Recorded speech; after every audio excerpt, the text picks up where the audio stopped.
അസ്സലാമലൈക്കും. ഇന്ന് ഞങ്ങളുടെ വീട്ടിൽ നിന്നാണ് ഉസ്താദുമാർക്കുള്ള ബ്രേക്ക്ഫാസ്റ്റിന് പത്തിരിയും ബീഫ് കറിയുമാണ് തയ്യാറാക്കിയിട്ടുള്ളത്. ഉമ്മച്ചിയും ആൻറ്റിയും കൂടിയാണ് പത്തിരിയും ബീഫ് കറിയും ഒക്കെ ഉണ്ടാക്കിയത്.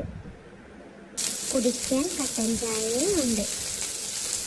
ഏകദേശം ഒരു 9 കാലമാകുമ്പോഴേക്കും മദ്രസയിൽ നിന്ന് കുട്ടികൾ പാത്രവുമായി ബ്രേക്ക്ഫാസ്റ്റ് വാങ്ങാൻ എത്തും. അവർക്ക് വീഡിയോ എടുക്കുന്നത് കണ്ടപ്പോൾ വല്ലാത്ത നാണമായി. ഉമ്മച്ചി പാത്രങ്ങൾ കഴുകി ഓരോ പാത്രത്തിലേക്കും പത്തിരിയും ബീഫ് കറിയും ചായയും ഒക്കെ ഒഴിച്ച് റെഡിയാക്കി വെച്ചു. അവസാനം ഉമ്മച്ചിക്ക് പാത്രം ക്ലോസ് ചെയ്യാൻ പറ്റുന്നില്ല. ആൻറ്റി ആ പാത്രങ്ങളൊക്കെ നന്നായി അടച്ചു വെച്ച് കുട്ടികളുടെ കയ്യിലേക്ക് കൊടുത്തു.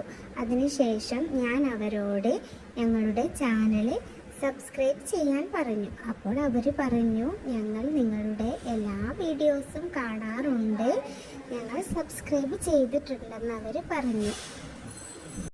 അങ്ങനെ അവരോട് വിശേഷങ്ങൾ പറഞ്ഞിങ്ങനെ ഇരുന്നപ്പോഴാണ് മനസ്സിലായത് അവരെൻ്റെ കാക്കാൻ്റെ ക്ലാസ്സിൽ പഠിക്കുന്ന കുട്ടികളാണെന്ന്. അങ്ങനെ അവർ ഫുഡും ബ്രേക്ക്ഫാസ്റ്റും വാങ്ങി ടാറ്റ ബൈ ബൈ പറഞ്ഞു പോയി. അപ്പോൾ ഇന്നത്തെ വീഡിയോ ഇത്രയേ ഉള്ളൂ. അസ്സലാമു അലൈക്കും.